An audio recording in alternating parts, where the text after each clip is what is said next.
kids, it's Miss Elena from WebTech, and by the time you get this video, I don't know if there'll still be snow on the ground, but I'm gonna read a couple stories about snow one last time because next month spring will be coming. So I thought I'd go outside, take some pictures of snow before it melts. I might, at the end of this video, it'll be a different day and maybe I'll take some pictures of the snow that melted. But right now I am in a park by my house and there's a creek which is flowing, but there's also a lot of snow, and we'll read some stories about how snow is formed, and the air has to be a certain temperature, it has to be cold enough for it to snow. If it's not cold enough, it's just rain, but if it's cold enough, it turns into snow. And sometimes the snow is very fluffy and sometimes it's kind of heavy. The snow right now is kind of heavy. It's good snowball making snow or snowman snow. So we'll read some stories and I'll take some more video and we'll learn a little bit about snow. Here's a picture of snow in my hands, and I told you it was pretty wet snow, so you could make a pretty good snowball. Now, don't throw it at anyone. You can throw it at things, but don't throw it at people. Or you can make a snowman. Make a nice snowman if there's snow near you.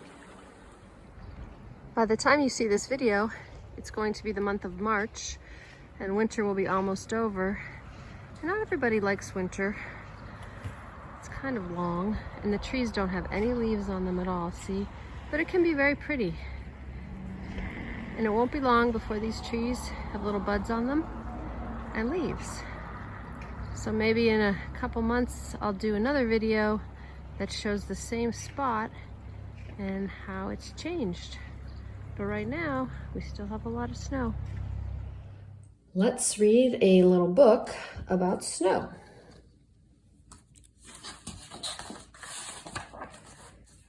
This book has a table of contents. Lots of books have a table of contents that tell you what's in the book.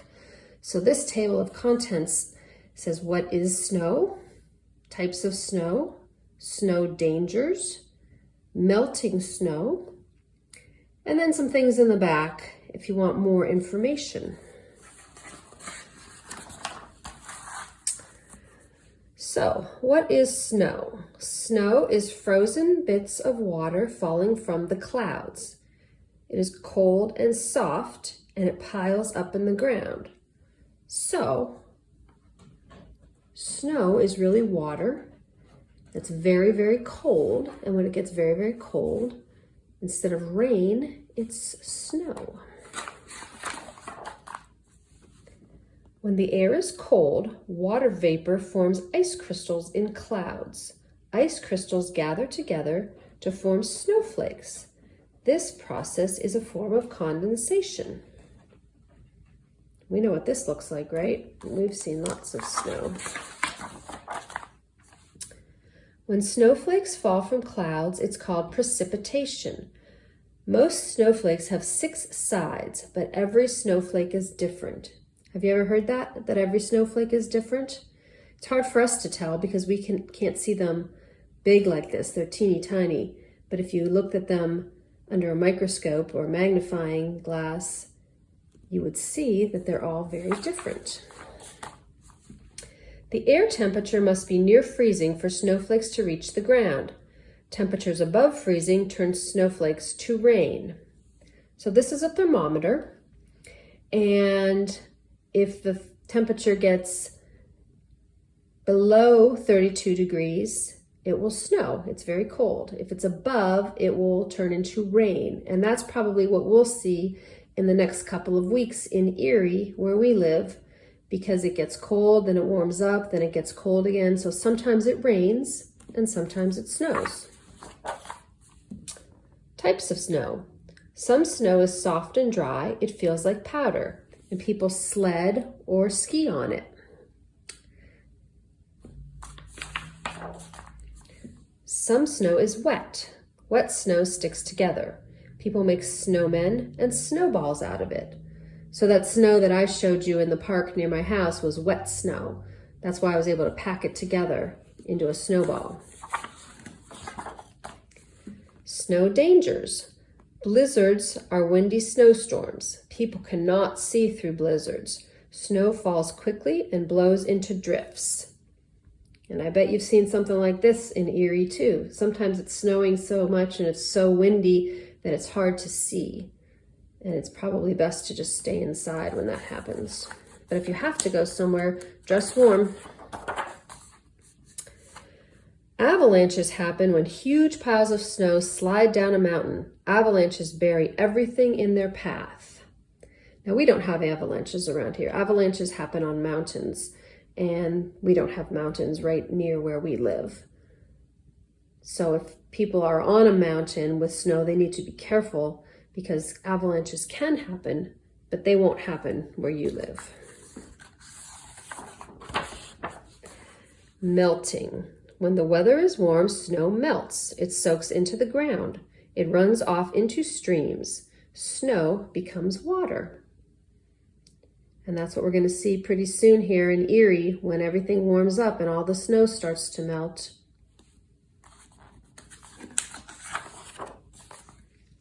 And that's the end of the book about snow. Now, I am going to show you some more video in a minute of Lake Erie and the beach and the bay. So you'll get to see some snow on the beach in Erie, on the ice dunes, and some ice on the bay. And we'll talk a little bit about what's going to happen when the ice on the bay melts. Hey kids. So the last time I was at a beach, I was in Florida, and it was nice and sunny and warm, and there was lots of sand. This is the beach in Erie where we live, and it's on Lake Erie. And since it's cold out and it's still winter, there's ice on the beach. And these are called ice dunes on our beach in Erie. And you can see all the way out to the water. The water's not frozen on the beach side, but the sand is sure frozen. So it won't be long now before it's spring and all of this melts. But right now there's a lot of ice. When you're at the beach in the wintertime, you have to be very careful because you can see the ice dunes start to crack as the ice melts. So you can only go this far. So nothing happens on all the ice. So now I'm on the other side of our lake area, and this is the bay. It's called the bay, not the beach. It's called the bay. And you know what's on the water? Ice. That's why it looks so white. In the summertime, that will be water. But right now it's still frozen because the temperature is still very cold. So you can see the snow and the ice, and in the way background is the city of Erie. So this is the bay, and it's still frozen. And when spring comes, all of this ice will melt, and there will be boats out there. Okay, so far we've been to a park with some snow. We read a book about how snow happens and different temperatures and different kinds of snow. And we went to the beach and saw the ice dunes, and we saw the frozen bay. And now I'm going to read you a story about a little boy and some snow and his snow day and what he does in the snow, probably things that you do in the snow. And then we'll wrap it up. But I'm just going to say that it's finally March and spring is coming. So there's going to be days where there's snow on the ground like you see here. And then it's going to melt, and then it might come back again. But I don't think we'll have as much snow as we had this winter so far. So the next time I talk to you, hopefully it'll be springtime. So let's read another story about a boy playing in the snow. This book is called The Snowy Day, and it's one of my favorite books. You might know this book, but we'll read it again. I know this book because it was around when I was a kid, so it's been around a long time. But it's a nice story about a little boy and the time he spends in the snow. So it's called The Snowy Day by Ezra Jack Keats.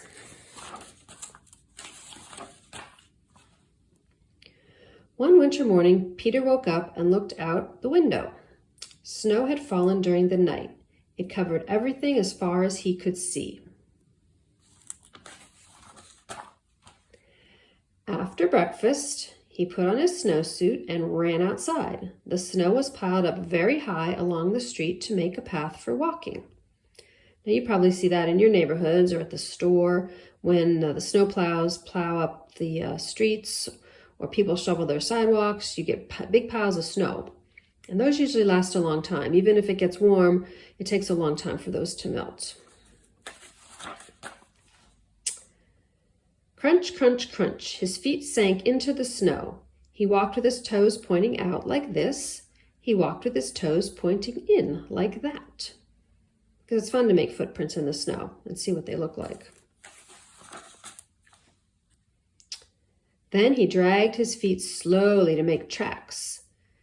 And he found something sticking out of the snow to make a new track. It was a stick. A stick that was just right for smacking a snow-covered tree. Uh-oh. Down fell the snow and plop on top of Peter's head. Well, that's what happens when you shake a tree that has snow on it or you hit it. The snow will fall off the branches onto your head.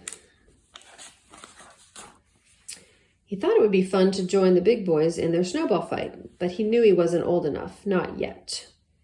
Yeah, because sometimes snowballs can be very hard and they could hurt people. So you want to not throw snow or snowballs at people.